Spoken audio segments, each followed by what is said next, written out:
어느 날 나는 평소와 다름없이 인터넷 커뮤니티를 돌아다니며 시간을 보내고 있었다. 그날따라 색다른 흥미로운 이야기를 찾고 싶어서 평소 잘 보지 않던 공포 게시판에 들어갔다. 거기에는 다양한 공포 경험담이 있었지만 유난히 긴 이야기 하나가 눈에 띄었다. 제목은 잊혀진 동네의 비밀이었다. 어렸을 적 우리 가족은 작은 시골 마을로 이사를 갔다. 조용하고 한적한 곳이었지만 마을 사람들은 어딘가 의문스러워 보였다. 마을은 큰 숲으로 둘러싸여 있었는데 그 숲에 대한 이야기가 거의 매일같이 들려왔다. 특히 아이들 사이에서는 그 숲에 들어가면 돌아올 수 없다는 소문이 돌았다. 하지만 아이들의 장난이라고만 생각했던 나는 큰 호기심에 빠졌다. 하루는 학교에서 돌아오는 길에 친구들과 함께 그 숲에 가보기로 했다. 숲에 들어서자마자 묘한 느낌이 우리를 감쌌다. 바람이 불지 않았음에도 나뭇잎들이 사방에서 부딪히며 이상한 소리가 났다. 친구들은 무서움을 느껴 돌아가자 했지만 나는 그 숲의 중심부로 가보고 싶다는 강한 충동을 느꼈다. 숲을 걸어가는 동안 이상한 일이 일어나기 시작했다. 분명히 우리가 걸었던 길인데 낯선 길로 이어져 있었다. 계속해서 걸었지만 같은 장소를 반복해서 지나가고 있었다. 심지어 처음 보는 나무들이 나타나기 시작했다. 친구들은 점점 더 겁을 먹었고 결국 우리는 혼란스러워하며 길을 찾으려 애썼다. 그때였다. 어디선가 들려오는 소리가 있었다. 도저히 사람이 낼 수 없는 비명 같은 소리였다. 친한 친구 하나가 무너져 내리듯 울음을 터뜨리기 시작하자 우리도 두려움에 사로잡혔다. 탈출하려 했지만 발이 움직이지 않았다. 무언가가 우리를 보고 있다는 느낌이 들었다. 그리고는 갑자기 모든 것이 조용해졌다. 조용해진 숲에서 나무들 사이로 작은 오두막이 보였다. 나는 마치 홀린 사람처럼 오두막으로 다가갔다. 친구들은 가지 말라며 내 팔을 붙잡았지만 그 힘을 떨쳐내고 문을 열었다. 오두막 내부는 예상과 달리 깔끔하고 정돈되어 있었다. 무언가에 이끌리듯 나는 그 안으로 들어갔다. 오두막의 중앙에는 오래된 액자 하나가 걸려 있었다. 액자 속 사진은 낡아서 잘 보이지 않았지만 분명히 나와 내 친구들의 모습이었다. 사진 속 시간은 우리가 존재하지 않았던 과거처럼 보였다. 갑자기 등 뒤에서 이상한 소리가 들리기 시작했다. 뒤돌아보니 문 앞에 서 있던 친구들은 사라지고 없었다. 그때 나는 깨달았다. 이곳은 현실이 아니었다. 내가 알던 세상이 아니었다. 눈을 감고 다시 떴을 때 혼자 숲의 가장자리에서 깨어난 나는 무사히 집으로 돌아왔다. 하지만 그날 이후로 그 마을 사람들 중 누구도 내 친구들의 행방을 묻지 않았고 그저 모든 것이 일상으로 돌아간 듯했다. 며칠이 지나 나는 다시 그 숲에 들어가는 용기를 냈다.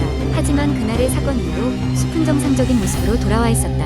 오두막도 사진도 사라지고 없었다. 결국 나는 이 모든 것이 꿈이었을 수도 있다고 생각했다. 하지만 가슴속 깊은 곳에서는 그 숲이 우리의 기억 속에만 존재하는 어떤 미지의 장소로 남겨졌음을 느꼈다. 마치 시간이 멈춘 그곳에서 한 조각의 현실과 꿈 사이를 걷는 듯한 그런 기묘한 기분이었다.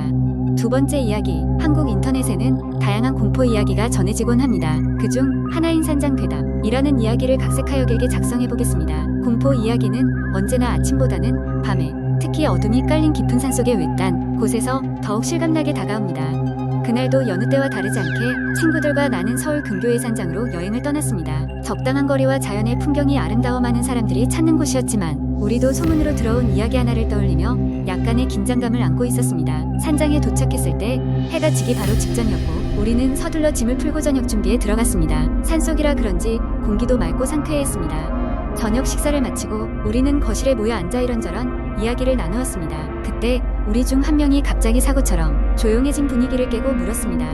너희 이 산장에 대해 소문 들어봤어? 사람들은 그의 말에 귀를 기울였습니다. 그가 이야기를 계속했습니다. 이 산장에 자주 방문한 사람이 있었는데 언젠가부터 그 사람은 이상한 환영을 보게 됐대. 유령인지 뭔지는 모르겠지만 자꾸 누군가 창문 밖에서 자신을 지켜보고 있다고 어딘가 섬뜩한 느낌이 들었습니다. 우리는 웃으며 이야기를 흘려보냈지만 이상하게도 그날 밤부터 이상한 일이 시작되기 시작했습니다. 첫날 밤 나는 어떤 기이한 꿈을 꿨습니다. 눈을 떠보니 주변은 끔찍한 어둠 속이었고 누군가 나를 보고 있는 듯한 불안한 기운이 감돌았습니다. 꿈속에서 나는 천천히 주변을 둘러보았고 누군가가 창문을 통해 나를 노려보고 있었습니다. 차갑게 빛나는 눈을 가진 형체는 구체적인 모습은 잘 보이지 않았지만 확실히 인간은 아니었습니다. 나는 비명처럼 눈을 뜨고 말하고 그 순간 벽시계는 새벽 3시를 가리키고 있었습니다. 이야기가 이상한 쪽으로 흘러간 것은 바로 다음 날부터였습니다. 친구 중 한 명인 승우는 아침부터 이상한 말을 하기 시작했습니다. 밤새 자신도 무언가 자꾸만 귀에 속삭였다고 말했습니다. 장난을 치는 줄 알았던 우리는 그를 무시했지만 같은 경험이 반복되자 심각해졌습니다. 그날 밤 우리 둘의 다른 친구들 또한 차례로 이상한 꿈을 꿨다고 했습니다. 거울 속에서 자신들이 아닌 다른 모습이 비친다든지 창문 밖에서 모르는 사람들이 서성인다든지 하는 꿈이었습니다. 그 후로 매일 밤마다 우리 중 누군가는 이상한 꿈을 꿨습니다. 우리는 결국 잠을 줄일 수밖에 없었고 점점 피로가 누적되어 갔습니다. 마침내 4일째 되는 날, 우린 무언가 결정을 내려야만 했습니다. 떠나자니 벌써 예약한 기간이 남았고 남자니 자존심이 허락치 않았습니다. 그러다 어쩔 수 없이 마지막 밤만이라도 무사히 넘기길 바라며 방어망을 치기로 했습니다. 모두가 거실에 모여 불을 켜둔 채로 밤을 새기로 했습니다. 처음에는 긴장이 되었지만 모두 피곤함에 지쳐가며 차츰 졸기 시작했습니다. 그때였습니다. 갑자기 창문이 흔들리며 무언가 바깥에서 비명소리가 들렸습니다. 간신히 잠에서 깼던 우리는 모두 혼비백산하여 창문 쪽을 쳐다봤습니다. 그리고 그곳에 아무것도 없었습니다. 그 순간 나는 이상하게도 창문에 비친 우리들의 모습에서 바로 뒤쪽으로 누군가가 서 있는 것을 본 것 같았습니다. 그 형체는 곧 사라졌습니다. 나는 비명을 지르며 자리에서 일어나 불을 모두 켜기 시작했습니다. 내 소리에 모두가 깨어나 정신을 차렸고 우리는 그 자리를 떠나기로 결정했습니다. 급하게 짐을 싸고 자동차에 오른 우리는 산장을 빠져나왔고 멀리 도시의 불빛이 보이자 그제야 안도감이 들었습니다.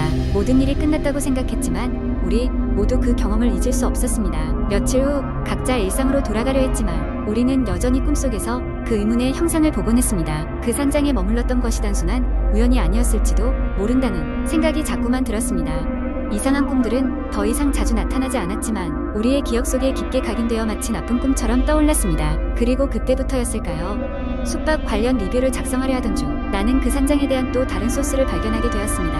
몇 년 전 그 산장은 화재로 인해 무너졌다는 것이었습니다. 그렇다면 우리가 본 것은 대체 무엇이었을까요?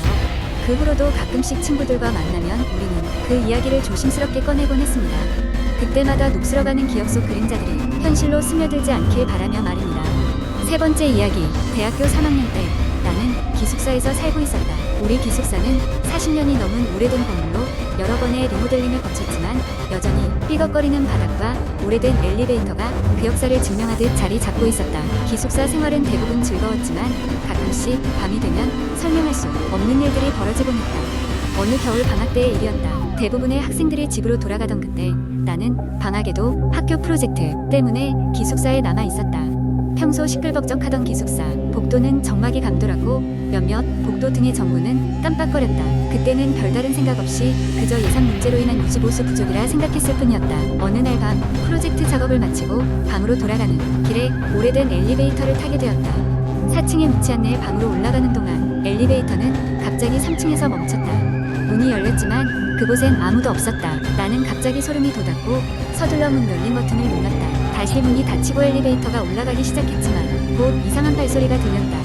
복도의 저쪽 끝에서 점점 다가오는 구두 소리였다. 하지만 복도에는 그 누구의 모습도 보이지 않았다. 방에 도착하자마자 문을 잠그고 침대에 누웠다. 그리고 곧 깊은 잠에 빠져들었다. 그런데 한밤중에 이상한 소리로 눈을 떴다. 누군가 내 방문 앞에서 속삭이고 있었다.